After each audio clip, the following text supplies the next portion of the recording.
تھا کہ آج ہم مسلمانوں کو صفحہ ہستی سے ہمیشہ کے لیے ختم کر دیں اور تیرے بھائی کا بدلہ لے لیں، لیکن یہ دیکھا نہیں بنو زہرہ والے، بنو ہاشم، عتبہ، سب سے واپس جانے کے لیے تیار ہو گئے۔ انہوں نے کہا اچھا۔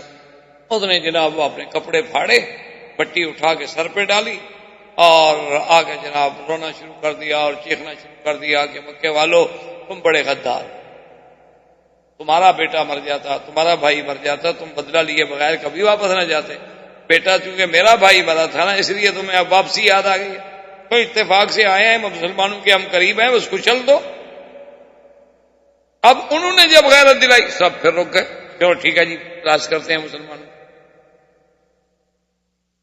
دو آدمی گئے تھے تلاش کے لیے ابو جہل کے، مسلمانوں نے ان کو پکڑ لیا۔ وہ جب پکڑے گئے ان سے پوچھا مسلمانوں نے کہ بھی تم کون ہو؟ انہوں نے کہا ہم قریش کے ساتھی ہیں۔ انہوں نے کہا نہیں تم ابو سفیان کے قافلے کے آدمی؟ نے کہا نہیں ہم قافلے کے آدمی نہیں ہیں۔ اب مسلمان نے ان کو مارنا شروع کیا۔ حضور صلی اللہ علیہ وسلم نماز پڑھ رہے تھے، آپ نماز سے فارغ ہو، آپ نے فرمایا عجیب بات، کیا وہ سچی بات کرتے ہیں تو مارنا شروع کر دیتے ہو، جب جھوٹ بولتے ہیں چھوڑ دیتے ہیں ان کو؟ وہ تو ٹھیک کہہ رہے ہیں، وہ ابو سفیان کے قافلے کے آدمی نہیں ہیں۔ حضور نے فرمایا اچھا ٹھیک ہے، تم ابو جہل کے قافلے کے لوگوں کتنے آدمی ہیں مکے سے جو لے کے نکلا ہے؟ وہ آدمی بڑے سمجھدار تھے، انہوں نے کہا کہ جی یہ پتہ نہیں ہیں بہت سے آدمی۔ انہوں نے فرمایا کوئی اندازہ؟ انہوں نے کہا جی اندازہ کوئی نہیں، ہم تو بدو لوگ ہیں، ان پڑھ لوگ ہیں، جاہل لوگ ہیں، ہمیں تو انہوں نے بھیجا تھا کہ ادھر جاؤ مدینے سے کوئی قافلہ لڑائی کے لیے نکل رہا ہے اس کا پتہ کرو۔ ویسے بہرحال قریش کا بہت بڑا لشکر ہے لیکن پتہ نہیں۔ خیر تھوڑی دیر کے بعد دوسرا سے پوچھا کہ اچھا روزانہ کتنے اونٹ ذبح ہوتے ہیں؟ اس نے کہا جی روزانہ جو ہے نا جی 10۔ حضور نے فرمایا اچھا اس کا مطلب ہے کہ 900 اور 1000 کے درمیان ہے تمہارا لشکر، کیونکہ ایک اونٹ جو ہے 100 آدمی کو پورا ہو سکتا ہے کھانے والے کو۔ جب 10 اونٹ روز کے ذبح کیے جاتے ہیں تو معلوم ہوتا ہے کہ تمہارا 1000 کا لشکر ہے۔ انہوں نے کہا جی ہمیں یہ نہیں پتا۔ حضور نے فرمایا اچھا ان کو نہ مارو، ان کو چھوڑ دو، ان کا کیا ہے، یہ تو مامور ہیں، ڈھونڈ رہے ہیں، جیسے ہم ڈھونڈ رہے ہیں یہ ویسے ہی ڈھونڈ رہے ہیں۔ ان کو چھوڑ دیا۔ انہوں نے جا کے بتلایا، اب دونوں قبیلوں کو پتہ چلا کہ بھئی اب تو بالکل قریب ہیں، ہم صرف کوٹی لے کے ادھر ہیں پہاڑوں کے اور ہم ادھر ہیں، ہم تو بالکل قریب آ گئے، بالکل عین درمیان میں تو کوئی فاصلہ ہی نہیں۔ اب ابو جہل نے اپنے لشکر کو للکارا اور حضور صلی اللہ علیہ وسلم کی ذات مبارک کو بھی یقین ہو گیا کہ اب تو جنگ ہونی۔ حضور کھڑے ہوئے، آپ نے خطبہ پڑھا اور آپ نے فرمایا کہ اشیروا یا ایھا الناس، لوگوں مشورہ دو، کیا بات ہے، ہم نکلے تو قافلے کے لیے تھے لیکن قافلہ تو نکل گیا، اب کیا ارادہ ہے، جنگ لڑنی ہے یا طریقے سے واپس جائیں؟ تو صحابی اٹھے، حضرت ابو بکر، حضرت عمر، مہاجرین میں سے، قریش میں سے، انہوں نے کہا کہ یا رسول اللہ الامر الیک، سب معاملہ آپ کے ہاتھ میں، آپ جو حکم دیں گے ہم تو جانے قربان، بس ہم تو یہ جانتے ہیں کہ جو آپ کا حکم ہوگا ہمارا۔ حضور پھر فرمایا اشیروا یا ایھا الناس، لوگوں رائے دو۔ تو انصار کا سردار اٹھا، وہ سمجھ، اس نے کہا کہ حضور ہمارا فکر، کیونکہ قریش کے تو 2-3 آدمی کھڑے ہو کے رائے دے چکے ہیں، اصل میں حضور ہمارا فکر کر رہے ہیں، چونکہ ہم مدینے والے جو ہیں ایک تو زیادہ جنگ سے واقف نہیں، اور دوسری بات یہ ہے کہ ہم نے وعدہ کیا تھا حضور کا کہ آپ مدینے میں آئیں گے تو ہم اپنی جانیں مالیں آپ پہ قربان کر دیں گے۔ حضور اس فکر میں ہے کہ شاید یہ مدینے کی حد تک تو میرا تحفظ کریں گے لیکن مدینے کے باہر شاید نہ کریں، کیونکہ معاہدہ تو یہی تھا۔ وہ کھڑا ہوا، اس نے کہا کہ یا رسول اللہ لسنا اصحاب محمد اصحاب موسیٰ بل نحن اصحاب محمد۔ اس نے کہا حضور کیوں فکر کرتے ہو، ہم کوئی موسیٰ علیہ السلام کے ساتھی نہیں جو یہ کہیں گے کہ فَاذْهَبْ أَنْتَ وَرَبُّكَ فَقَاتِلَا إِنَّا هَاهُنَا قَاعِدُونَ، بلکہ ہم تو وہ لوگ ہیں، ہم کہیں گے فَاذْهَبْ أَنْتَ وَرَبُّكَ فَقَاتِلَا إِنَّا مَعَكُمَا مُقَاتِلُونَ۔ نے کہا کہ یا رسول اللہ آپ کیا فکر کر رہے ہیں؟ ہم موسیٰ علیہ السلام کے ساتھ یہ کہہ دیں گے کہ آپ جانے، آپ کا خدا جانے، ہم بیٹھے ہوئے ہیں، آپ لڑیں، ہم آپ کے ساتھ ہیں۔ ایک اور انصاری انہوں نے کہا حضور لو امرتنا الی برک الغماد، برک الغماد ایک جگہ ہے یمن، اور مدینہ شریف سے لے کر برک الغماد تک درمیان میں 14 بڑے بڑے قبائل ہیں۔ نے کہا حضور اگر آپ ہمیں کہیں نا کہ برک الغماد پہ پہنچو تو ہم پہنچیں گے، یعنی یہ تو ایک قریش کا قبیلہ ہے نا، وہ تو 14 قبیلوں سے لڑ کے جانا پڑے گا نا برک الغماد، ہم تو پھر بھی حکم کے لیے تیار ہیں۔ ایک اور صحابی کھڑے ہوئے، انہوں نے کہا لو امرتنا لخذنا فی البحر، حضور آپ حکم تو کریں، سمندر میں چراغ لگا دو، ہم لگا دیں، ہمارا فکر کیوں کرتے ہیں؟ فسر رہا حضور صلی اللہ علیہ وسلم کے چہرہ مبارک جو تھا وہ خوشی سے کھل۔ حضور نے فرمایا کہ اللہ تم لوگوں کو جزائے خیر دے، یہی تو آزمائش کی گھڑیاں ہوتی ہیں جن میں مومنوں کا ایمان اللہ آزماتے ہیں۔ تو آپ لوگوں نے جس ایثار کا اور جس قربانی کا اظہار کیا ہے وہ مجھے میرے لیے خوشی کا باعث ہے، لیکن میں ایک بات بتا دوں، مجھے بھی اللہ کی طرف سے اشارات ملے ہیں، فتح تو تمہیں ہوگی، گھبرانے کی کوئی بات نہیں، یا تو ہمیں قافلہ ملے گا یا پھر ہمیں یہ مال غنیمت ملے گا ان سے، اللہ ہمیں خالی نہیں بھیجیں گے مدینہ سے، ان دو چیزوں میں سے ایک چیز ہمیں ملے گی۔ ادھر کفار نے اپنی خیمے لگا دیے اور فوج بٹھا دی، ادھر حضور پاک نے حکم دے دیا بھی اپنے خیمے شیمے نصب کرو اور بیٹھ جاؤ، تیار ہو جاؤ۔ تو صحابہ اکٹھے ہوئے، انہوں نے کہا کہ یا رسول اللہ ہمارا ایک مشورہ ہے۔ سعد بن معاذ نے آ کے عرض کی، انہوں نے فرمایا بتاؤ کیا؟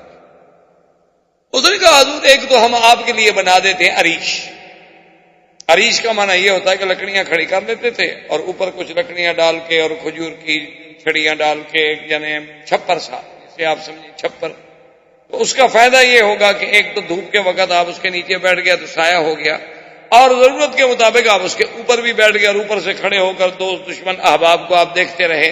اور دوسرا حضور وہاں ہم اپنے خصاف جو ہمارے پاس اونٹ ہیں جیسے ہیں ان میں سے جو اچھے ہیں وہ پہاڑ کے پیچھے بٹھا دیتے ہیں کہ خدا نہ خواستہ جنگ میں اگر ہم سب کے سب شہید ہو جائیں۔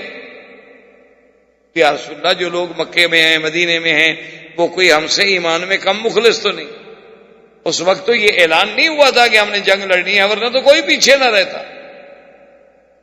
وہ تو ایک رائے تھی کہ قافلہ جا رہا ہے، اسی لیے تو حضور نے حضرت عثمان کو بھی منع کر دیا۔ حضرت عثمان رضی اللہ تعالیٰ عنہ آنے لگے تو آپ نے فرمایا کہ عثمان نہیں، میری بیٹی اور تمہاری بیوی رقیہ جو ہے وہ بیمار ہے، تم اس کے علاج کے لیے رک جاؤ، کوئی بات نہیں، ہم تو ابو سفیان کے قافلے کی حد تک جا رہے ہیں۔ اس نے کہا حضور پھر یہ فائدہ ہوگا کہ آپ ایک تو عریش میں اونچے ہوں گے اور آپ دیکھ رہے ہوں گے کہ ہمارا میدان جنگ میں کیا حال ہو رہا ہے۔ اگر خدا نہ خاصا پانسا پلٹتا ہوا دیکھیں تو کم از کم آپ تو اونٹ پہ بیٹھ کے مدینہ شریف پہنچ جائیں، اتنے تک تو ہم کافروں کو آگے نہیں بڑھنے دیتے جب تک کہ آپ دور نہ چلے جائیں، اتنا تو ہم بھی روک لیں کہ کم از کم ان کو ایک دن روک لیں۔ آپ ایک دن کا سفر اگر آگے نکل جائیں پھر تو آپ کو کوئی نہیں پکڑ سکتا، اور آپ جب مدینے پہنچیں گے تو مدینے والے پھر آپ کے ساتھ ہوں۔ حضور نے فرمایا کہ اچھا ٹھیک ہے، تم نے جو رائے دی ہے ٹھیک، عریش بناؤ، چھپر بن گیا۔ حضور صلی اللہ علیہ وسلم کھڑے ہیں، نماز پڑھ رہے ہیں، اور نماز کے بعد جو حضور نے ہاتھ اٹھائے اور اتنی لمبی دعا کی کہ صحابہ کہتے ہیں ایسی دعا ہم نے کبھی نہیں۔ اور اسی دعا میں اللہ کے نبی نے یہ وہ کلمات تھے جو فرمائے تھے کہ اللہم ان تہلک هذه العصابة لن تعبد في الارض ابدا، کہ اللہ آج اگر تو نے اس جماعت کو بھی ختم کر دیا تو پھر تیری عبادت کرنے والا بھی زمین پہ کوئی نہیں رہے گا، کیوں یہی تو جماعت، اگر یہ بھی ختم ہو گیا تو مدینے والے بیچارے وہ بھی تو ہمت ہار جائیں گے نا، اسلام کی تو شوکت ہی ختم ہو۔ اور حضور کے کندھے مبارک میں چادر ہے، ایک روایت میں آتا ہے کہ وہ چادر بھی گر گئی اور دعا مانگتے مانگتے مانگتے حضرت ابو بکر آئے، انہوں نے آ کے حضور کی چادر اٹھائی اور کہا کہ لا تلہی علی اللہ یا رسول اللہ واللہ لا یخزیک اللہ ابدا، میرا بدنی آپ اتنی سخت دعائیں اپنے اللہ سے کیوں مانگ رہے ہیں؟ مجھے اس رب قدیر کی قسم ہے خدا آپ کو کبھی رسوا نہیں کرے، اللہ اپنے نبی کو رسوا کر دیں۔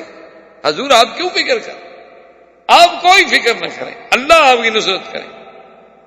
حضور صلی اللہ علیہ وسلم دعا سے فارغ ہوئے، آپ کا اطمینان قلب ہوا، اور اس کے بعد جو ہے اب مارکے کی کیفیت جو تھی وہ بالکل ایسے ہو گئی کہ ادھر آپ خود سوچیں 1000 آدمی ہو اور سامنے 313 آدمی ہو تو کیا مقابلہ کیا ہوتا ہے۔ تو حضور نے حکم دیا کہ بھئی وہ جو عام ہوتا تھا نا جی، پہلے جو جنگوں کے طریقے ہوتے تھے وہ یہ ہوتا تھا کہ یہ میمنہ ہے، یہ میسرہ ہے، اور یہ درمیان، یعنی جنگیں جو ترتیب دی جاتی تھی نا کہ ایک فوج جو ہے وہ دائیں طرف سے بڑھے، ایک فوج جو ہے وہ میسرہ سے بڑھے، ایک فوج جو ہے وہ سیدھی چلے گی، تاکہ وہ دونوں بازو جو ہیں وہ مدد کرتے چلے جائیں گے اور دشمن کو گھیرے میں لیتے لیتے لیتے لیتے اس کے پیچھے آ جائیں۔ اور کچھ لوگ ہوں گے جو اپنے فوج میں، اپنے مسکر میں، اپنے مقر میں اس کا کنٹرول کریں گے، حفاظت۔ اب یہ تو بالکل یعنی ایک عجیب سی بات تھی نا کہ کہاں 1000 کا لشکر جرار اور ہر آدمی ان کا مقاتل، ہر آدمی جنگجو، اور کہاں حضور صلی اللہ علیہ وسلم کے صحابہ اور نا تجربہ کار جنہوں نے کبھی جنگ بھی نہیں دیکھی، لیکن حضور نے حکم فرمایا کہ ایسا کرو کہ ایک ہی صف بنا لو لمبی، بس اب میمنہ میسرہ کا کوئی وقت نہیں، ایک صف بنا کے دشمن کے سامنے کھڑے ہو جاؤ، پھر اس کے بعد جو ہے ہم جنگ کی ابتدا کریں گے۔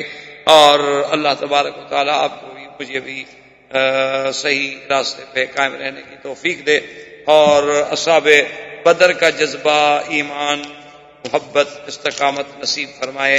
والسلام۔ برادران اسلام، واجب الاحترام بزرگوں، دوستوں، عزیز نوجوانوں، سیرت رسول پاک صلی اللہ علیہ وسلم کے ضمن میں ہمارے یہ دروس کا سلسلہ کئی ہفتوں سے جاری ہے الحمدللہ۔ زمانہ قبل الاسلام، زمانہ ولادت محمد مصطفیٰ صلی اللہ علیہ وسلم، بشارات وقت ولادت، ولادت کے بعد کے ارہاسات و معجزات، اور حضور صلی اللہ علیہ وسلم کا شباب، زمان بعثت، معارضہ کفار قریش، تعذیب مسلمین، ہجرت الی الحبشہ، ہجرت الی المدینہ، اور ہمارے دروس کی بات پہنچی تھی غزوہ بدر۔ غزوہ بدر جو ہے یہ اسلام کا سب سے اول غزوہ ہے۔ غزوہ بدر جو ہے یہ ایک ایسی باعظمت اور شان والا غزوہ ہے کہ اس کے بعد اس کے مقابلے پہ کوئی غزوہ نہیں آ سکتا، اور اسی غزوہ بدر کو، یوم بدر کو، اللہ نے قرآن میں یوم الفرقان کے نام سے ذکر فرمایا ہے۔ اور غزوہ بدر جو ہے بے اعتبار زمانے کے بھی سب سے افضل زمان میں کہ رمضان المبارک میں واقع ہوا، اور بے اعتبار سبقت کے بھی کہ مسلمانوں کی مظلومیت کے بعد، مقہوریت کے بعد یہ پہلا موقع ہے کہ اسلام نے اپنے ماننے والوں کو اجازت دی کہ وہ میدان میں نکل کے کفار کا مقابلہ کریں۔ اور اس غزوے کی عظمت یہ بھی ہے کہ سرکار دو جہاں خود تشریف ساتھ لا چکے ہیں، اور یہی وہ غزوہ بدر ہے کہ جس میں اللہ کے فرشتوں نے بھی قتال کیا۔ اس سے پہلے یا اس کے بعد پھر کسی غزوے میں فرشتوں نے قتال نہیں کیا، فرشتے اترے تو ہیں لیکن انہوں نے جنگ نہیں لڑی۔ اور اس غزوے کے بارے میں اگر آپ قرآن پاک کی ان آیات پر جس میں اللہ نے غزوہ بدر کا تذکرہ فرمایا ہے غور کریں، تدبر کریں، تو معلوم ایسے ہوتا ہے کہ جیسے قدرت خود تخطیط کر رہی ہے کہ اللہ تبارک و تعالی نے قرآن پاک میں فرمایا کہ اگر تم مسلمان اور کفار قریش آپس میں ایک دوسرے کے ساتھ جنگ کا پروگرام بناتے، ایک وقت معین کرتے، ایک مقام معین کرتے، لاختلفتم فی المیعاد، ہو سکتا ہے کہ تم اس کو پورا نہ کر سکتے، ولیکن لیقضی اللہ امرا کان مفعولا، لیکن جو اللہ فیصلہ کر چکا ہے وہ تو ہو کے رہے گا۔ ایسی تخطیط کے مسلمانوں کا مدینے سے نکلنا ابو سفیان کا قافلے کو بچا کے لے جانا. سرزمین مکہ میں مکے والوں کو اطلاع ہو جانی اور ابو جہل جو ہے اپنے پورے لاؤ لشکر کے ساتھ 1000 مقاتلین کو لے کے چل رہا ہے اور 1000 اونٹ ہے, 200 گھوڑے ساتھ ہیں اور کائنات گانے والیاں اور ان کے شامیانے اور سارے انتظام کے ساتھ جا رہا ہے. اور سب سے پھر اس کو ڈھارس بندھانے کے لیے شیطان جو ہے وہ بھی ایک سردار کی شکل میں ساتھ, یعنی ایک عجیب منظر ہے. اور دیکھیں ایسا ایسا قدرت قریب لا رہی ہے کہ اذ انتم بالعدوة الدنيا وهم بالعدوة القصوى والركب أسفل منكم ولو تواعدتم لاختلفتم في الميعاد. اللہ نے فرمایا جب تم عدوہ دنیا میں تھے اور کافر عدوہ قصویٰ میں تھے, یہ جگہ کا نام. آپ جب بدر سے نکلیں گے نا تو پہلے پھر وہ عدوہ آئے, عدوہ دنیا. اسی طرح پھر بدر صغریٰ ہے, بیر استراحہ ہے. یہ حضور صلی اللہ علیہ وسلم کے منازل ہیں مدینہ شریف تک. اور اللہ فرما رہے ہیں دیکھو خود نقشہ کہ تم عدوہ دنیا کی طرف تھے اور کافر قصویٰ کی طرف تھے, کیونکہ مدینہ شمال میں واقع ہے, مسلمان جو تھے وہ شمال سے تھے اور یہ جنوب سے جا رہے. وَالرَّكْبُ أَسْفَلَ مِنْكُمْ, اور قافلہ نیچے سے جا رہا. وَلَوْ تَوَاعَدتُّمْ لَاخْتَلَفْتُمْ فِي الْمِيعَادِ وَلَكِنْ لِيَقْضِيَ اللَّهُ أَمْرًا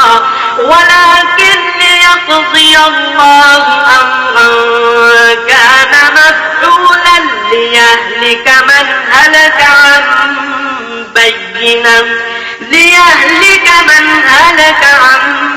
بَيِّنَةٍ وَيَحْيَى مَنْ حَيَّ عَنْ بَيِّنَةٍ وَإِنَّ اللَّهَ لَسَمِيعٌ عَلِيمٌ. اللہ فرماتے ہیں یہ تو سارا ہم کر رہے ہیں, اگر تم کرتے تو تم وعدے پہ شاید نہ پہنچتے, لیکن ہم چاہتے تھے کہ فیصلہ ہو جائے, حق اور باطل نکھر جائے, صدق اور کذب جو ہے الگ ہو جائے, ظلمت و نور کا امتیاز ہو جائے, یوم الفرقان بن جائے. اس کے بعد حضور صلی اللہ علیہ وسلم پھر آگے بڑھے. صحابہ نے کہا کہ آگے بڑھے چونکہ یہاں تو پانی کا مسئلہ ہو. پھر یہ بدر میں آئے, مقام بدر پہ پہنچے, مائے بدر پہ پہنچے اور اس طرف کافروں نے ڈیرا ڈال لیا اور ادھر مسلمانوں نے اب آمنے سامنے صفیں بن گئی. حضور صلی اللہ علیہ وسلم نے حکم دیا کہ مسلمان جو ہیں وہ صرف ایک ہی صف بنا لیں بس. اب میمنہ میسرہ کی گنجائش ہی نہیں. کتنے آدمی ہیں؟ 313 تو آدمی, اور سامنے 1000 کا لشکر ہے. اب میمنہ میسرہ تو وہاں ہوتا ہے نا کہ جب کسی کے آپ نے فوج پہ اور کسی مقام پہ حملہ کرنا ہے. اب تو ایک آمنے سامنے کی بات ہے, تو ایک ہی صف بنا دی گئی.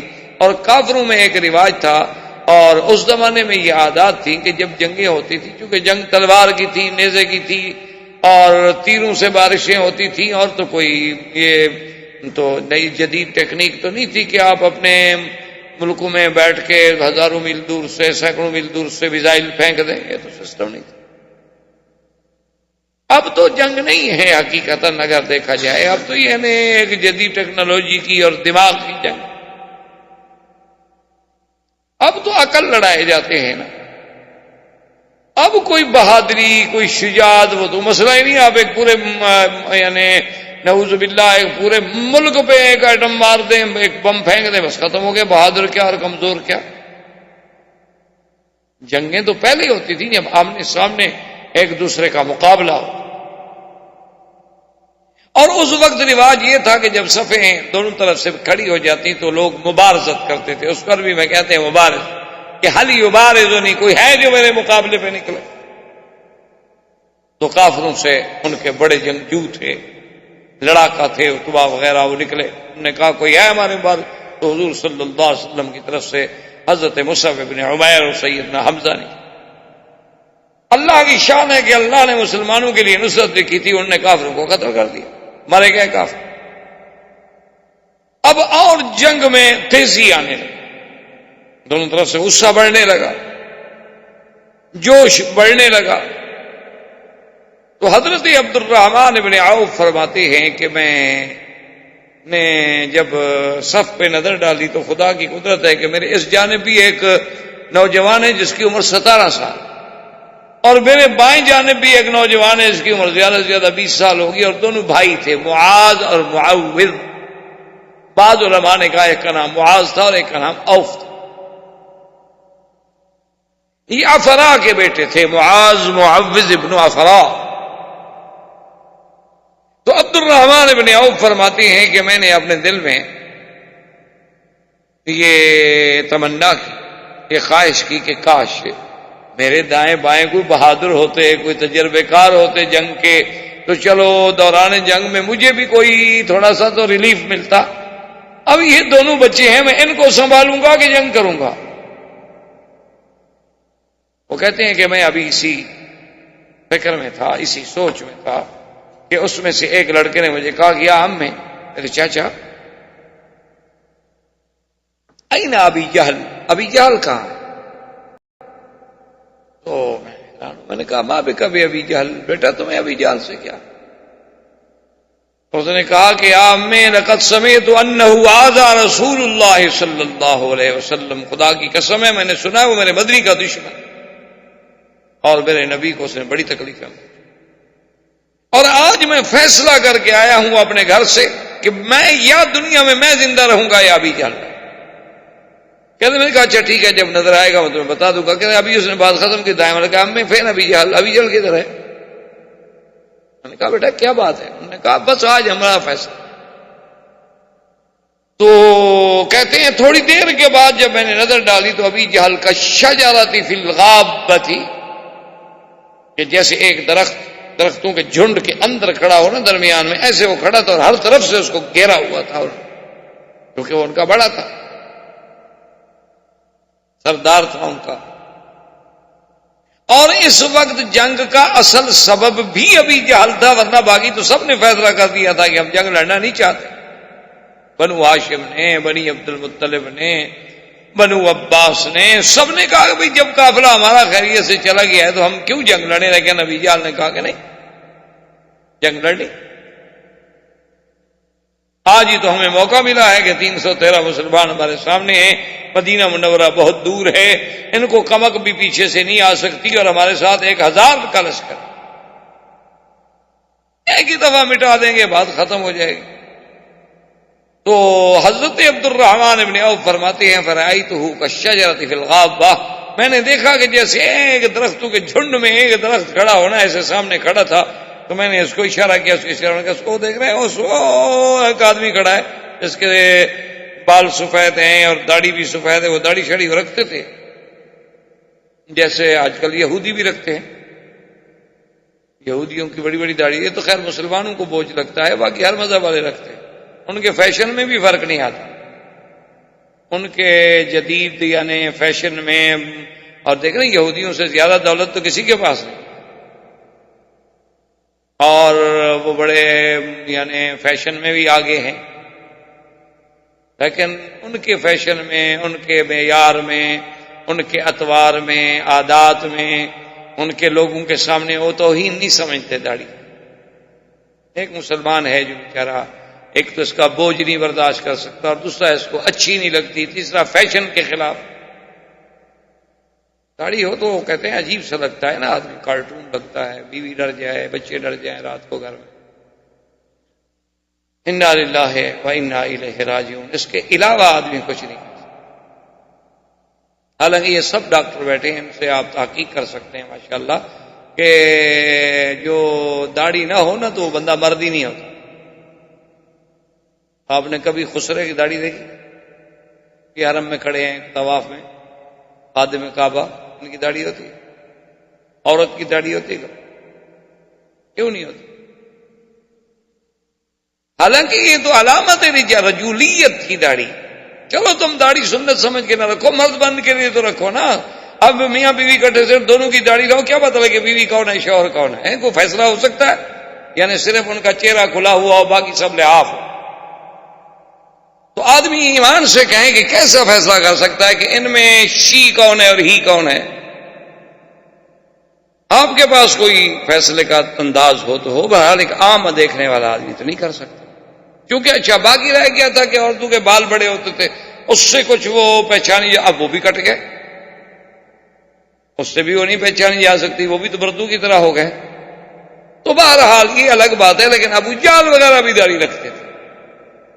تو دور سے عبد الرحمن ابن عوف کہتے ہیں کہ میں نے اشارہ کیا کہ وہ جو دور بندہ کھڑا ہے نا، جس کو سب لوگوں نے گھیرا ہوا ہے اور ہر طرف اس کے تلواروں والے کھڑے ہیں، ہتھیار بند کھڑے ہیں، نیزہ بردار کھڑے ہیں، اس کے خادم غلام.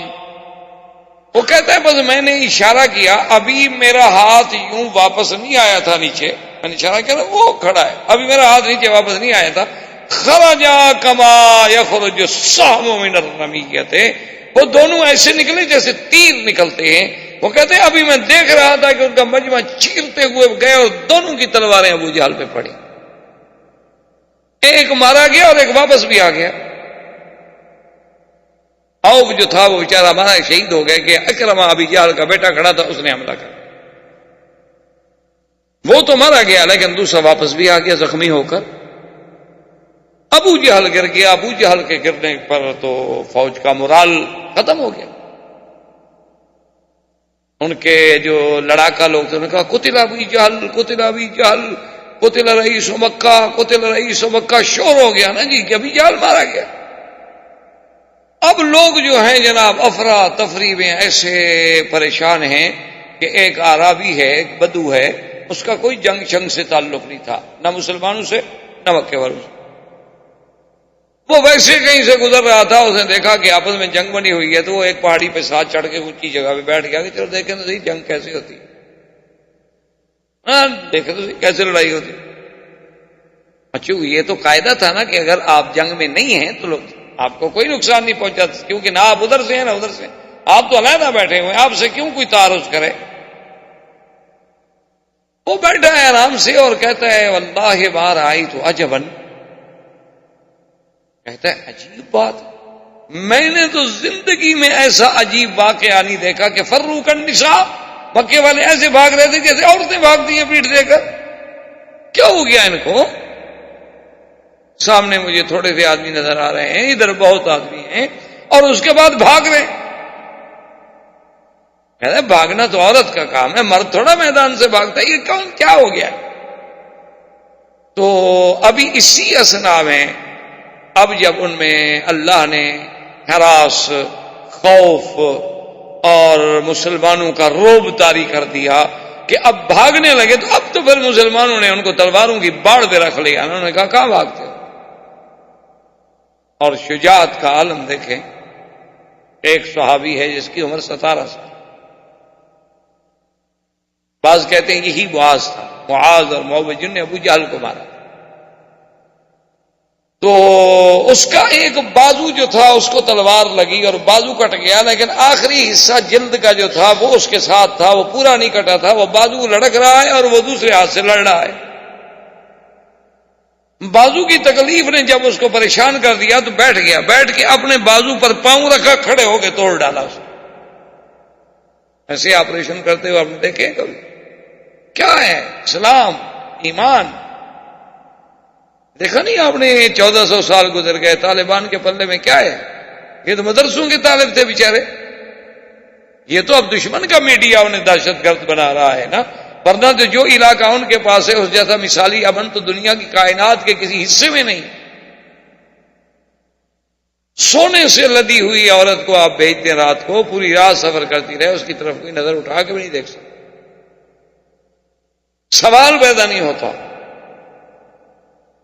یہ تو چونکہ یہودی میڈیا ہے، سارا ان کے پاس جدید الیکٹرانک ٹیکنالوجی ہے، وہ بیچارے مسلمان ہیں. آپ نے دیکھا ہوگا کبھی ٹی وی میں دیکھا، داڑیاں رکھی ہیں بیچاروں نے اور چادریں کندھوں پہ پڑی ہوئی ہیں، اور جناب کوئی پتہ نہیں، کبھی نہ لڑے، نہ کبھی ٹریننگ لی، نہ فوج، نہ ان کے پاس تجربہ. اور سامنے کون تھے؟ جنرل عبد المالک جیسے فوج کے لوگ، جنرل دوستم عبد المالک، بڑے بڑے جنگجو لوگ جنہوں نے باقاعدہ رشیا سے ٹریننگیں لی، اور باقاعدہ منظم فوج کے منظم اور باقاعدہ جرنیل.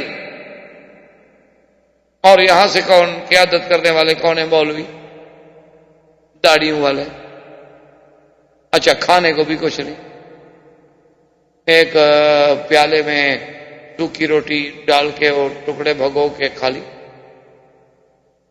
چائے کا گھونٹ پی لیا, مل گیا ٹھیک ہے, نہ ملا ٹھیک, مل گیا تو الحمدللہ, نہیں ملا انہوں نے کہا ٹھیک ہوا. یہ کیا ہے؟ اصل بات یہ ہے کہ اندر جب ایمان و اسلام کی چنگاری پیدا ہو جاتی ہے تو پھر صحیح معنوں میں اس کی قوت کا ہمیں اندازہ ہوتا ہے. ہماری بدقسمتی تو یہ ہے نا کہ مسلمان ہم نہیں رہے, ہم نام کے مسلمان ضرور ہیں لیکن کام کے مسلمان. ایک صحابی حضرت قتادہ, وہ بھی اسی جنگ بدر میں ہیں, ان کو جو تیر لگا, کوئی چیز لگی تو آنکھ باہر اور لٹک رہی. اللہ معاف کرے, آنکھ کتنی نازک چیز ہے, کتنا انسان کے لیے باعث تکلیف ہے. اب شدت درد نے جب ان کو پریشان کر دیا تو ان نے ساتھیوں سے کہا بھی کیا دیکھ رہے ہو, میں تڑپ رہا ہوں اور تم دیکھ رہے ہو, تلوار سے کاٹ دو, پھینک دو باہر, یہ لٹک رہی ہے اس لیے مجھے زیادہ تکلیف ہو رہی ہے.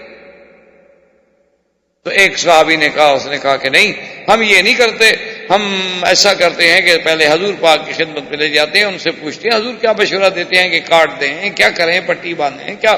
حضور کی خدمت میں لے گیا, فرمایا ادنو منی یا قتادہ, قتادہ میرے قریب ہو جاؤ. اور قتادہ کہتے ہیں آپ نے اپنے ہاتھ پر میرا وہ رکھا ڈیلا اور میری آنکھ پہ رکھ کے بس یوں کر دیا, اور اس کے بعد کہتا ہے خدا کی قسم ہے آج تک پتہ نہیں چلتا یہ آنکھ زخمی ہوئی تھی کہ یہ زخمی ہوئی تھی. کہتا ہے کوئی آج تک فیصلہ نہیں کر سکا پھر کہ میری وہ کون سی آنکھ تھی کہ جو جنگ میں باہر آئی تھی, حضور پاک کے ہاتھ لگنے سے بات ہی ختم. اب کفار جب دوڑے, زخمی ہوئے, مارے گئے, کچلے گئے, تو جنگ بدر میں 70 کافروں کا بڑے سے بڑا سردار جو تھے نا جی, جن میں عتبہ تھا, عتیبہ تھا, ابی جہل تھا, بڑے بڑے جو ان کے رؤسائے کفار, سنادیدہ کفار قریش, یہ سب کے سب مارے گئے اور 70 گرفتار ہوئے. ابو جہل زمین پہ پڑا ہے, تڑپ رہا ہے, لیکن روح باقی. حضرت عبداللہ ابن مسعود رضی اللہ تعالیٰ عنہ بڑے خفیف اور بڑے کمزور اور بڑے نحیف آدمی, یعنی آپ کی ایسی پنڈلیاں تھیں جیسے عام آدمی کے یعنی بازو ہوتے ہیں, ایسی باریک باریک پتلی پتلی سی, اتنے کمزور آدمی. ایک دفعہ مدینہ منورہ میں سرکار دو جہاں صلی اللہ علیہ وسلم بھی موجود ہیں, اور عبداللہ ابن مسعود کھجور پہ چڑھنے لگے کہ حضور کے لیے کچھ کھجوریں لے آؤں. تو وہ پنڈلیاں تھیں نا باریک باریک, تو صحابہ نے دیکھی تو ایک صحابی کو ہنسی آ گئی کہ دیکھو یار یہ کیسے جوان کی پنڈلی ہے, بلا ایک بچے کی پنڈلی ہے. وہ حضور نے فرمایا تم کیوں ہنسے ہو؟ انہوں نے کہا یا رسول اللہ عجبت من ساقہ عبداللہ بن مسعود, حضرت عبداللہ بن مسعود کی پنڈلیوں کا خفیف ہونا دیکھ کے مجھے ہنسی آ گئی. آپ نے فرمایا تمہیں پتا ہے میرے عبداللہ بن مسعود کی شان کا, اگر ساری دنیا ایک پلڑے میں رکھ دو اور ایک پلڑے میں عبداللہ بن مسعود کا ایک پاؤں رکھ دو تو یہ بھاری ہو جائے گا. تم اس کو ظاہر میں دیکھ رہے ہو, تمہیں پتہ نہیں ہے کتنے شان والا آدمی.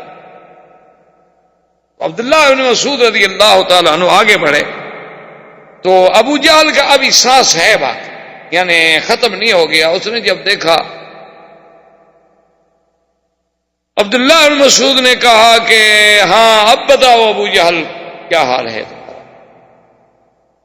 تو ابو جہل نے دیکھا, اچھا کہتے ہیں ہاں اچھا انت الذی ترعى الغنم عندنا, تم وہی نہیں ہو جو ہماری بکریاں چراتے تھے. یعنی غرور دیکھیں, بدر میں پڑا ہے, گردن کٹی ہوئی ہے, زخم لگ چکے ہیں, بچنے کی کوئی امید نہیں.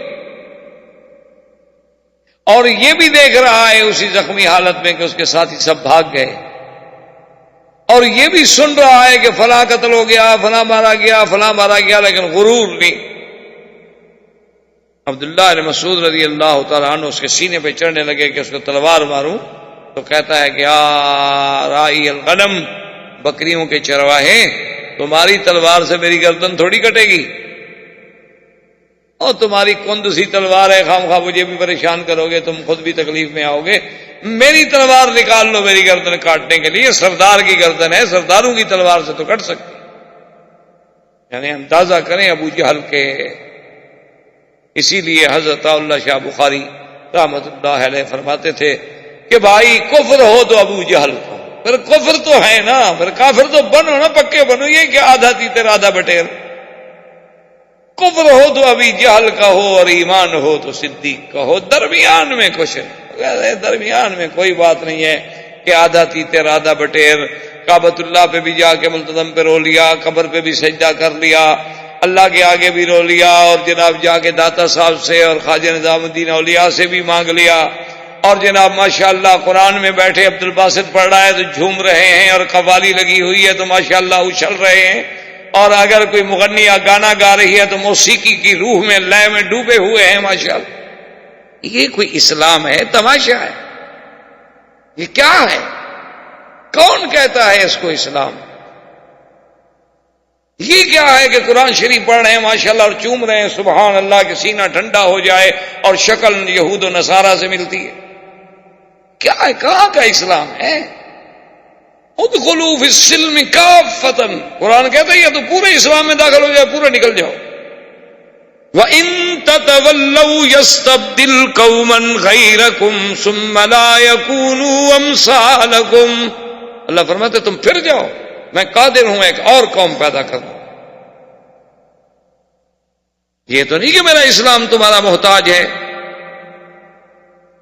یہ تو نہیں کہ میرے اسلام کو تمہاری وجہ سے عزت ملی ہے، تمہیں اسلام کی وجہ سے عزت ملی ہے. ہمارے ہاں ہوتا ہے نا اکثر کہ اسلام خطرے میں ہے اور اسلام خطرے میں ہے اور اسلام کو بچاؤ والے لیڈر نعرے دیتے ہیں قوم کو. اسلام نہیں خطرے میں ہوتا، خطرے میں وہ خود بدبخت ہوتے ہیں. اسلام کو کیا خطرہ ہے؟ 1400 سال گزر چکے ہیں، جسے کسرا و کیسر نہ مٹا سکا، جسے دنیا کی اس وقت کی سپر پاورز نہ مٹا سکی، اور آج کی سپر پاورز بھی اس کا کچھ نہیں بگاڑ سکتی. یعنی آپ دیکھ لیں گے انشاءاللہ کہ 10 سال کے بعد ان کا برم کھل جائے گا اور اسلام وہیں ابھرے گا جہاں وہ مٹا رہے ہیں نا، اسلام ان کے اندر سے ابھرے گا.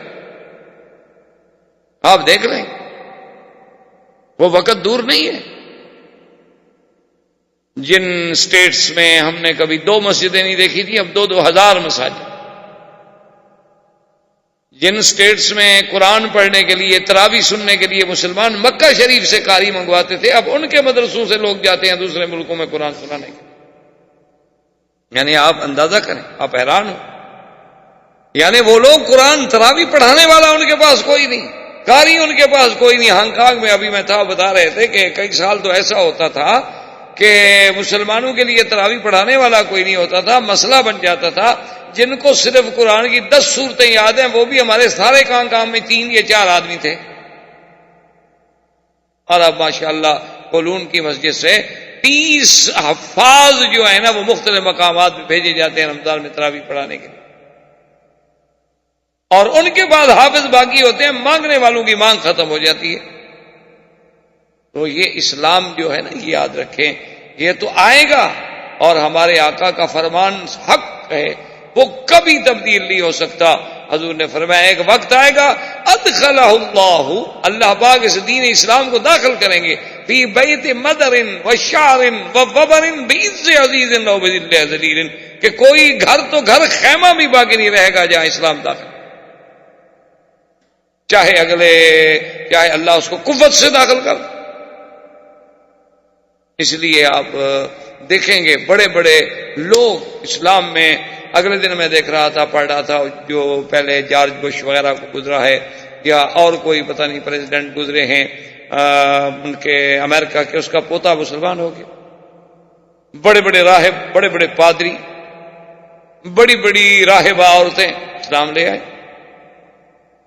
کیونکہ جب وہ اسلام کی سچائیوں کو دیکھتے ہیں، جب وہ اسلام کے حقائق پر غور کرتے ہیں تو ان کو ماننا پڑتا ہے کہ بھی آخر 1400 سال پہلے یہ خبر حضور پاک کو کس نے دی. اس لیے یاد رکھیں کہ اسلام تو آئے گا.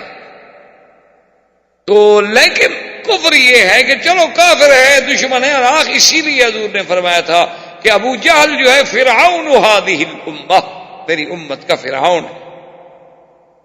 اور ساتھ یہ فرمایا تھا کہ فرعونی اشد من فرعون موسیٰ، میرا فرعون جو ہے ابھی جہل، وہ تو موسیٰ علیہ السلام کے فرعون سے بھی شدید ہے، اس کو تو پانی میں ایک غوطہ لگانے کا آمنت برب موسیٰ و ہارون، اور اس بدبخت کی گردن کٹی ہوئی ہے، آخری رگیں جڑی ہوئی ہیں، اور اس وقت بھی کہہ رہا ہے کہ جی تلوار میری نکالو اور گردن میری ذرا نیچے سے کاٹو، اوپر سے نہ کاٹو۔ کیوں جی؟ انہوں نے کہا سرداروں کی گردنیں بڑی ہوتی ہیں نا، چھوٹی گردن والے سردار تھوڑے ہوتے ہیں، تو نیچے سے کاٹنا تاکہ پتہ لگے کہ کوئی سردار کی گردن۔ اور اس کے بعد کہتا ہے کہ حل فوق رجل قتلتموہ ہو، کہ یار مجھے بڑے گھور گھور کے دیکھ رہے ہو، ایک بندہ ہی مر گیا نا، کیا ہو گیا؟ جنگ میں مرتے نہیں رہتے، میں مر گیا تو کیا ہو گیا؟ حل فتح تم مکہ کو مکہ فتح ہو گیا ہے، ایک جنگ تھی، جنگ میں لوگ مرتے ہیں، میں مر گیا تو کیا ہو گیا؟ کون سی بڑی بہادری کی بات؟ تو عبداللہ بن مسعود نے خیر تلوار ماری، گردن اتار دی۔ اب عبداللہ بن مسعود سے تو اس بدبخت کا کتے کا سر نہ کھینچا اٹھایا جائے، کیسے اٹھایا؟ کمزور آدمی، اور وہ تو بڑا بدبخت، اتنا بڑا سر تھا اس کا۔ تو انہوں نے پھر بالوں سے پکڑا اور گھسیٹا، اور انہوں نے کہا اور حل کوئی، گھسیٹنا شروع کیا۔ اب وہ مٹی میں رگڑ رہا ہے، مٹی بھی لگ رہی ہے، حضور کے سامنے آ کے پھینکا۔ حضور نے دیکھا، حضور کیسے پہچانے؟ سارے تو مٹی لگی ہے، خون لگا ہوا تھا، خون میں مٹی لگ گئی۔ اب حضرت نے کہا کہ ابھی جہل وسجد رسول اللہ شکرن، حضور اللہ کے شکر میں سجدے میں کر گئے۔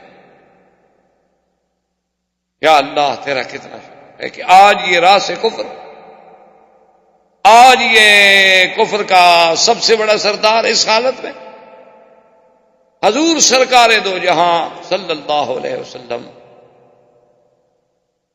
اور جنگ بدر میں کہ حضرت عبداللہ ابن مسعود رضی اللہ تعالی عنہ جیسے کمزور آدمی، حضرت عباس اس وقت مسلمان نہیں ہوئے تھے، عم رسول اللہ، حضور کے چچا ہیں، عبد المطلب کے بیٹے۔ عباس اتنا بڑا کڑیل جوان قریشی، تو پھر بڑے لوگ تھے، بڑی ان کے یعنی اللہ نے ان کو قد، قامت، قوت، طاقت، وجاہت، ایسے تو نہیں اللہ نے قریش کو چنا کہ اس میں نبی پیدا کرے، کوئی وجہ تو تھی نا، اور بھی تو دنیا میں قبیلے بڑے تھے نا۔ تو اب ان کو گرفتار کر کے لا رہے ہیں، اور مسلمان دیکھ رہے ہیں، حیران ہو رہے ہیں کہ عباس جیسا آدمی تو عبداللہ بن مسعود کو کندھے پہ اٹھا کے بھاگ جائے، یہ کیسے اس کو گرفتار کر کے قیدی بنا کے لا رہے؟ وہ چپ کر کے آ رہے، بولتا بھی نہیں، بھاگتا بھی نہیں۔ جب وہ آ گئے تو مسلمان نے پوچھا کہ عبداللہ بن مسعود تم بڑے بہادر ہو گئے بھائی، یہ اتنے بڑے جنگجو آدمی عباس عبد المطلب کا بیٹا ہے، اور تم اس کو لے آئے، اور اس سے کہنے لگے یار تمہیں کیا ہو گیا؟ آخر تم بھاگے بھی نہیں، مقابلہ بھی نہیں کیا۔ اس نے کہا جب اس نے میرا ہاتھ پکڑا نا، معلوم یہ ہوتا تھا کہ میرا ہاتھ ٹوٹ جائے، اتنی قوت تھی اس میں۔ فقالوا ذالکم الملائکہ، انہوں نے کہا ہاں، پھر عبداللہ بن مسعود کا ہاتھ نہیں، پھر فرشتے کا ہاتھ، ظاہر عبداللہ بن مسعود۔ حضور صلی اللہ علیہ وعلا آلہ واصحابہ وسلم نے حکم دیا کہ ایک سوار بھیجا جائے جو مدینہ منورہ میں جا کر خبر کرے کہ اللہ نے مسلمانوں کو فتح دی۔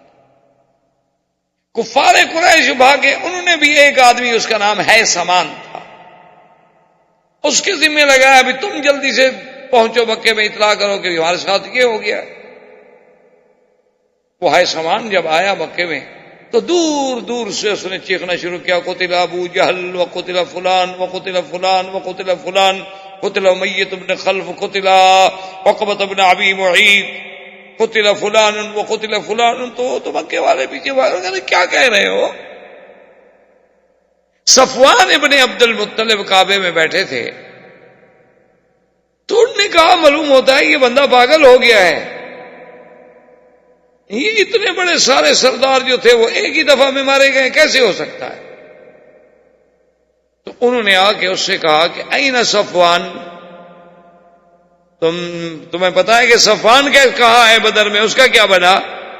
تو اس نے کہا کیا کر رہے ہو، صفوان تو تم ہو، صفوان بدر میں تو گیا ہی نہیں۔ نے کہا اس کا دماغ تو ٹھیک ہے، اس کا مطلب یہ پاگل تو نہیں ہے، یہ تو صحیح کہہ رہا ہے، اب کیا کریں بھائی؟ اتنے میں اور آدمی پہنچ گئے اور پہنچ گئے اور پہنچ، سارے مکے میں ماتم ہو گیا کہ ہمارے تو سردار مارے گئے۔ جلدی سے انہوں نے دارالندوہ میں میٹنگ کی اور ابو سفیان کو سردار بنا دیا کہ چلو تم چونکہ قافلہ بچا کے لے آئے تھے تو اب سردار جو ہے تم اس نے سب سے پہلا آرڈر جو کیا ابو سفیان نے، اس نے کہا مکے والوں رونا دھونا بند کر دو، کوئی ماتم نہیں، کوئی آنکھ نہیں روئے گی، اور مسلمانوں کو بتلاتے ہو کہ ہم ختم ہو گئے، کمزور ہو گئے، رو رہے ہیں، ماتم کر رہے ہیں، عورتوں کی طرح چیخ رہے ہیں، ٹھیک ہے بدلا لیں گے۔ یہ کیا ہو، کوئی بندہ نہیں روئے گا اور کوئی بندہ اپنے قیدیوں کو چھڑانے کے لیے فدیہ نہیں دے گا، تاکہ مسلمان تو پھر عادی ہو جائیں گے، ہر روز ہمارا بندہ پکڑ لیں گے۔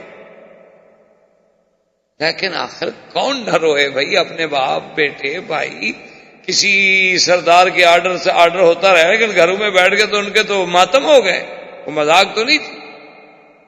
اور یہی جنگ بدر ہے جس میں امیہ بن خلف عجیب طریقے سے مارا گیا۔ امیہ بن خلف سب سے بڑا دشمن تھا سرکار دو جہاں کا، اور یہ وہ ہے جو حضرت بلال کو عذاب دیتا تھا، حضرت بلال اسی کے غلام تھے۔ امیہ بن خلف اور اس کا بیٹا جنگ بدر میں جب دیکھا کہ سب بھاگ گئے، اس نے کہا بیٹے سے کہ دیکھو بات سنو، اگر ہم بھاگتے ہیں نا ہم نہیں بچتے،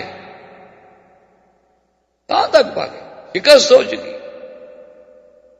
اس لیے بہتر ہے کہ ہم اپنے آپ کو مسلمانوں کے سپرد کر دیں، شاید بچ جائے، چاہے ہمیں قیدی بنا لیا جائے، بعد میں ہمیں کوئی چھڑانے والا آ جائے، کوئی ہمارا فدیہ ادا کر دیا جائے، کچھ تو امید ہوگی نا، اگر مارے گئے تو پھر کیا امید ہوئے، تو مر گئے۔ انہوں نے کہا ابا آپ کی مرضی ہے۔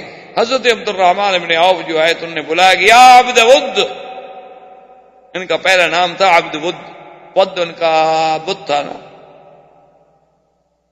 بتوں کے نام تھے نا قرآن میں جس کا ذکر بھی، ودن وسواعا ویغوث ویعوق ونسرا، یہ سب ان کے بتوں کے نام تھے۔ عبد الرحمن بن عوف کو جو آدمی عبد ود کر کے پکارتا تھا وہ بولتے نہیں تھے، جواب نہیں۔ اس نے پھر کہا کہ عبد الالہ، اللہ کے بندے، تو یہ کھڑے ہو گئے، نے کہا کیا بات ہے؟ انہوں نے کہا کہ دیکھو تم یہ جو زرہیں چن رہے ہو نا محمد مقام بدر سے، ان سے زیادہ قیمتی چیز میں تمہیں دینا چاہتا ہوں۔ نے کہا کیا ہے؟ انہوں نے کہا ان کو پھینک دو، تم ہمیں پکڑ لو، ہم دونوں تمہاری قید میں آنا چاہتے ہیں۔ اس کا مطلب تھا کہ ان کی پناہ ہمیں آ جائے، کسی طرح ہمیں پناہ دے دیں تاکہ پھر مسلمانوں سے بچنے کا کوئی حل تو ہو نا۔ تو نے کہا کہ ٹھیک ہے میں تمہیں پکڑتا ہوں۔ عبد الرحمن بن عوف اور ان کے بیٹے کو امیہ اور بیٹے کو لے کے چلے۔ خدا کی قدرت ہے جس راستے سے جا رہے تھے اسی راستے میں بلال کھڑا تھا، تو بلال نے جب دیکھا تو صرخ بلال، قال ھذا امیہ الذی یعذبنی، او مسلمانوں دوڑو، یہ آ گیا امیہ بدبخت جو مجھے تکلیفیں دیتا تھا، یہ زندہ جا رہا ہے۔ ان نجا لا انجو ابدا، خدا کی قسم ہے آج اگر یہ بچ گیا تو پھر میں گویا زندہ نہیں۔ مسلمان تلواریں لے کے پھر کٹھے ہو گیا۔ بلال کیا ہو گیا؟ دیکھو امیہ۔ عبد الرحمن نے کہا ہذا اسیر، یہ ہمارا قیدی ہے بھائی، خبردار حملہ مت کرو۔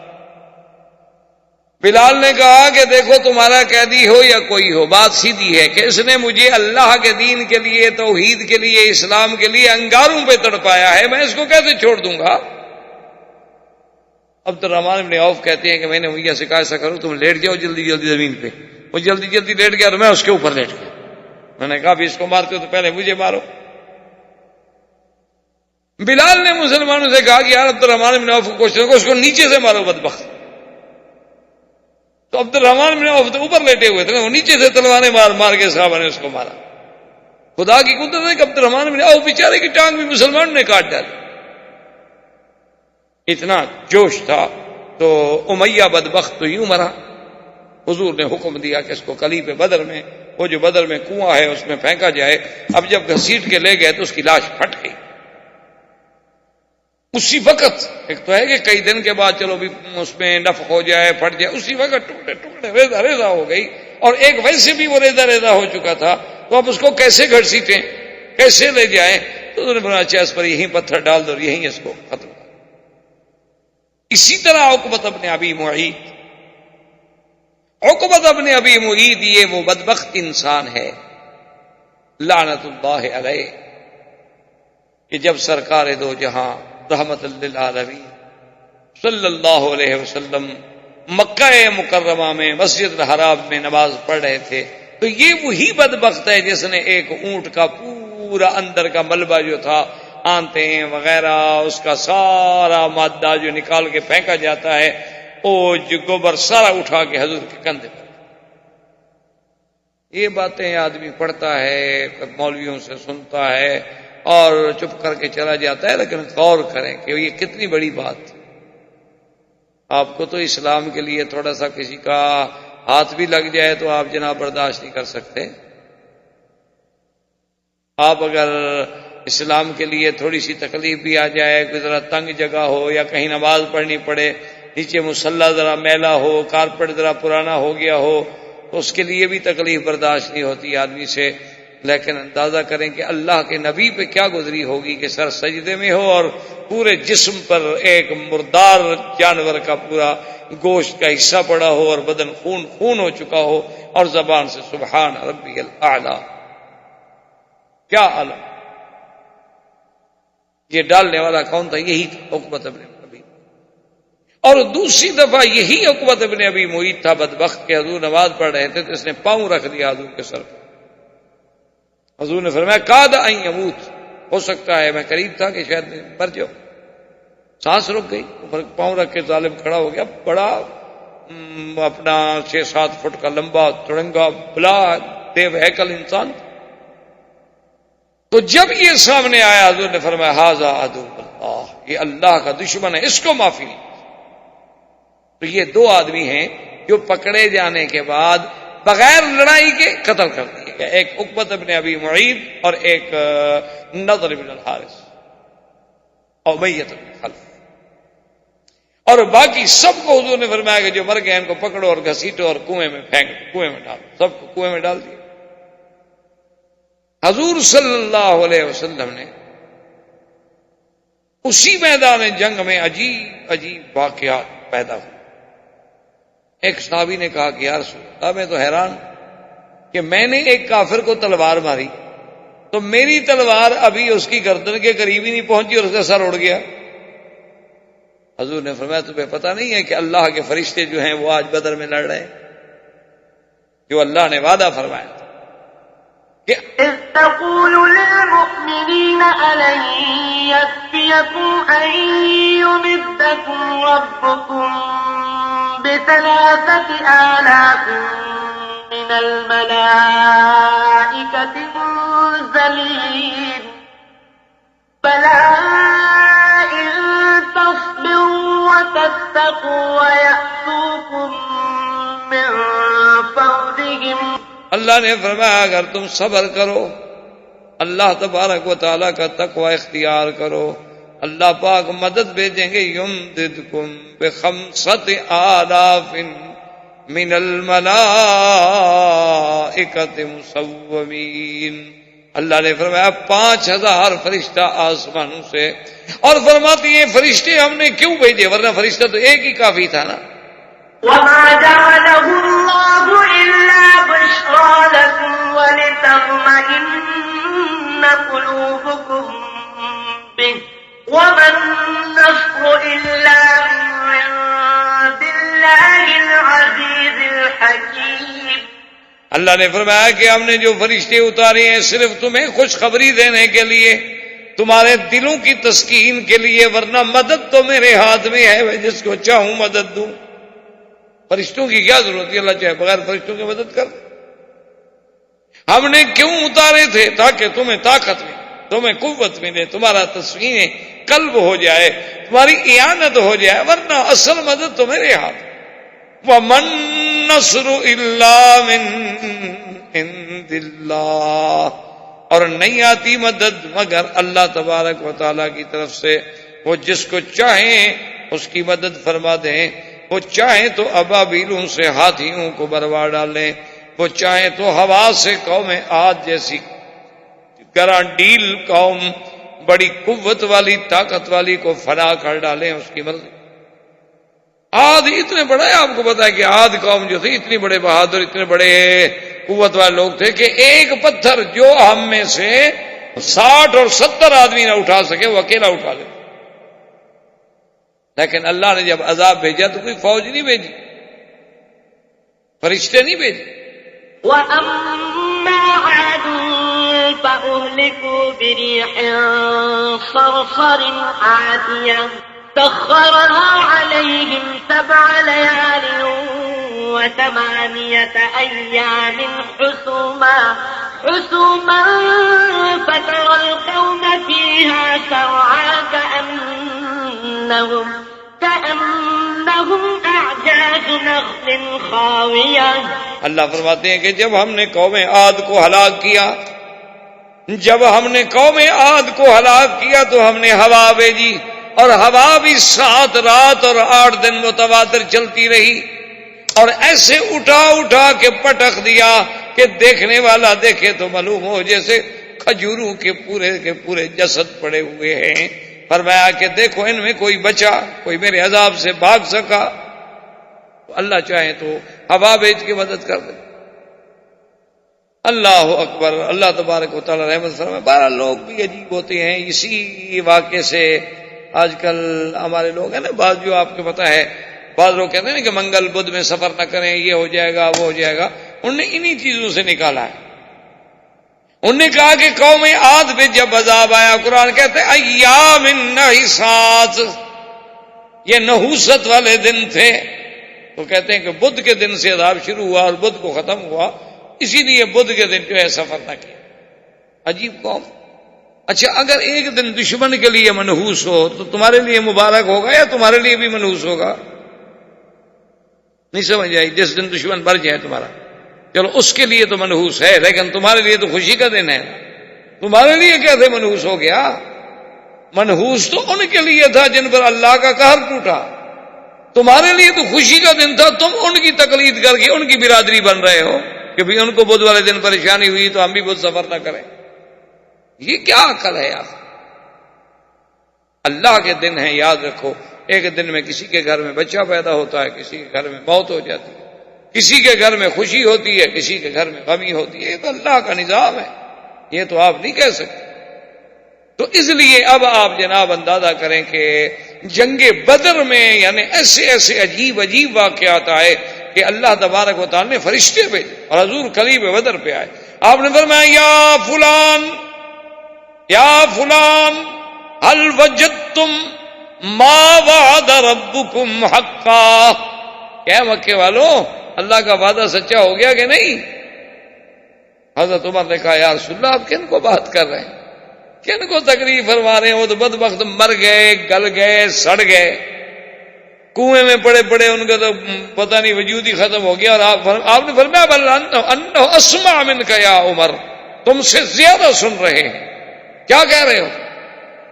میں ایسے خطاب کر رہا ہوں، میرا اللہ ان کو میری بات سنا رہے ہیں. حضور سرکار دو جہاں صلی اللہ علیہ وسلم اب جنگ بدر کے بعد جب جنگ ختم ہو گئی، قیدی آ گئے، حضور نے صحابہ کو بلایا، مشورہ لیا کہ ان کا کیا کر. حضرت عمر نے کہا یا رسول اللہ اگر میری بات مانتے ہو نا تو جیسے یہ بیٹھے ہیں نا سردار، ان کے کوئی میرا رشتہ دار ہے، کوئی حضرت علی کا رشتہ دار ہے، کوئی حضرت جعفر کا رشتہ دار ہے، کوئی حضرت ابو بکر کا رشتہ دار ہے، کوئی حضرت فلاں کا رشتہ ہے، تو آپس میں سارے قبیلے کے لوگ نا، تو ہر رشتہ دار کو آپ حکم دیں کہ اس کی گردن اڑا دیں. حضور یہ مٹ جائیں تو اچھا ہے، کفر بچے گا نا تو پھر کوئی نہ کوئی یہ تو کمپلے نکالے گا نا، پھر کوئی نہ کوئی تو شاخیں نکالے گا نا. اس کو کہا اللہ نے موقع دیا ہے تو آج ہی کاٹ لو. حضور نے فرمایا عمر تم تو بڑے سخت ہو، پہلے ان کا 70 مر گیا، 70 قیدی ہو کے بیٹھے ہیں، تو ان کو بھی ختم کرنے کے در پہ ہو. آپ نے فرمایا ابو بکر تمہاری کیا رائے؟ اس نے کہا حضور بات یہ ہے کہ اگر آپ مہربانی کر دیں، چلو یہ کچھ فدیہ بھی دے دیں، مسلمانوں کی مدد بھی ہو جائے، اور ان کو رہا کر دیں تو ٹھیک ہے. آپ نے فرمایا اچھا ابو بکر تمہاری رائے مجھے قبول ہے. تو ان کو حکم دیا کہ بھئی ان کو فدیہ دو اور چھڑاؤ. اب سب کے فدیے آنے لگے تو ان میں ایک قیدی جو ہیں وہ ابو العاص ہیں، جو زوج ہیں زینب، بی بی زینب کے خاوند جو تھے ابو العاص ہی حضور کے داماد تھے، وہ بھی قید ہیں. اور ان کے پاس فدیے کا مال بھیجنے کے لیے کوئی چیز نہیں ہے، تو ان کی بیوی نے، بی بی زینب نے، حضور کی بیٹی نے اپنے گلے کا ہار اور کچھ چیزیں اور ادھر ادھر سے کچھ چیزیں اکٹھی کر کے فوراً بندہ بدر بھیجا کہ فدیہ دے کر میرے شوہر کو چھڑائے. جب وہ فدیہ لے کے پہنچے اور وہ ہار سامنے آیا تو حضور نے ہار جب دیکھا تو یہ ہار اصل میں بی بی خدیجہ کا ہار تھا جو انہوں نے اپنی بیٹی کو شادی کے وقت میں دیا تھا. تو حضور کو وہ ہار یاد آیا تو بی بی خدیجہ یاد آ گئی. فبکا رسول اللہ، حضور رونے لگے. حضور نے فرمایا میرے صحابہ اگر چاہو تو اس قیدی کو بغیر فدیے کے چھوڑ، کہ میری بیٹی کے پاس یہی ہار اس کی کل قیمت، اگر چاہو تم راضی ہو، چونکہ یہ معاملہ مسلمانوں کا ہے، میں حکم نہیں دے سکتا۔ صحابہ نے کہا حضور آپ چاہیں تو سب کو چھوڑ دیں، ایک بات آپ چاہیں حضور تو سب کو چھوڑ دیں، ہم آپ کی بیٹی کا ہار لیں گے۔ تو حضور پاک نے اس کو رہا کر دیا۔ اچھا خدا کی شان دیکھو، وہ بھی تو قریشی تھا نا، وہ مکے میں آ گیا، حضور صلی اللہ علیہ وسلم کی قید سے واپس پہنچ گیا، چھوٹ گیا، اس وقت اسلام نہیں لے آیا، بعد میں اسلام لایا کہ میں قیدی بن کے اسلام قبول نہیں کروں، اسلام قبول کروں گا تو جب آزاد اپنے منشے سے، اپنی خوشی سے۔ اور بی بی زینب کو بھیج دیا، بعد میں خود مسلمان ہو کے آ گیا، الحمدللہ اللہ نے اس کے اسلام کو قبول فرما لیا۔ اور حضور صلی اللہ علیہ وسلم کے اس فیصلے پر اللہ کی طرف سے ناراض کیا، اللہ نے حکم دیا۔ اور حدیث میں آتا ہے کہ حضرت عمر آئے، دیکھا کہ حضور بھی رو رہے ہیں اور ابو بکر بھی رو رہے ہیں، تو حضرت عمر نے سلام کیا اور کہا یا رسول اللہ ماذا یبکی، یا رسول اللہ حضور آپ کو کیا چیز رلا رہی ہے، مجھے بھی بتائیں تاکہ میں بھی تو آپ کے غم میں شریک ہو جاؤں۔ آپ نے فرمایا عمر آج اللہ کا عذاب گویا کہ اتر کے اس درخت کے قریب آ گیا تھا، اگر وہ اترتا لما نجا منہا الا سعد و عمر، اس سے کوئی نہ بچتا مگر عمر اور سعد۔ اللہ نے تیرا فیصلہ قبول کر لیا کہ ان کافروں کو قتل کر دینا چاہیے تھا، فدیہ کیوں لیا؟ ما کان لنبی ان یکون له اسرا حتی یسخن فی الارض تریدون عرض الدنیا واللہ یرید الآخرہ واللہ عزیز حکیم۔ لولا کتاب من اللہ سبق لمسکم فیما اخذتم عذاب عظیم۔ اللہ نے فرمایا میرا مدنی یہ پیغمبر کی شان کو بات لائق نہیں کہ ہم دشمن قیدی بنا کے ان کے سامنے لائیں اور وہ چھوڑ دیں، کیوں دنیا کی آپ کو زیادہ ضرورت تھی؟ اگر ہم فیصلہ نہ کر چکے ہوتے کہ آپ کی ہر غلطی معاف ہے تو آج ہم پکڑ لیتے، لیکن ہم پہلے فیصلہ کر چکے ہیں کہ ہم نے اپنے پیغمبر کی ہر چیز معاف کر دی ہے۔ پہلے بھی آدمی یغفر اللہ لک ما تقدم من ذنبک وما تأخر۔ حضور صلی اللہ علیہ وسلم کے صحابہ اصحاب بدر، جبریل علیہ السلام اترے، انہوں نے کہا، سوال کیا کہ یا رسول اللہ یہ صحاب بدر کے بارے میں آپ نے فرمایا صحاب بدر جو ہیں تمام صحابہ سے افضل ہیں۔ تو جبریل نے کہا کہ ھاکذا فی السماء، یا رسول اللہ واقعی آسمانوں میں بھی یہی فیصلہ ہوا ہے کہ جو فرشتے بدر میں اترے تھے وہ سب فرشتوں سے افضل ہیں، اور جو بندے بدر میں آئے تھے وہ سب بندوں سے افضل ہیں۔ اور خدا کی شان دیکھیں، یہ مقام بدر والوں کو ملا کہ اللہ نے فرمایا، حضور نے فرمایا کہ اللہ نے دیکھا میرے بدر والوں کو اور فرمایا اعملوا ما شئتم فانی قد غفرت لکم، کہ اے اصحاب بدر آج کے بعد جو چاہے تم کرو، میں نے تمہارے گناہ معاف کر دیے۔ اتنی بڑی بشارت، اس کا مطلب یہ نہیں ہوتا کہ تم گناہ کرو، معنی یہ ہے کہ جب اتنا بڑا شان ملا ہے وہ تو اور زیادہ جھک جائیں گے، وہ تو اور زیادہ اطاعت کریں گے، اور زیادہ فرما برداری کریں گے، اور دوسرا پھر اللہ ان کو راستے سے ہٹنے نہیں دیں گے، وہ تو مقام بدر ہے۔ حضور صلی اللہ علیہ وسلم اور غنیمت کے ساتھ، کامیابی کے ساتھ، فتح کے ساتھ مدینہ منورہ میں تشریف لائے، اور پورے عالم میں اسلام کا رعب جو تھا وہ غزوہ بدر کی فتح کے بعد چھا گیا، غالب آ گیا۔ اب لوگ اسلام کو سوچنے لگے، سمجھنے لگے۔ تو یہ اول غزوۃ غزاها رسول اللہ صلی اللہ علیہ وسلم، واللہ تعالی عالم وعلمہ ختم۔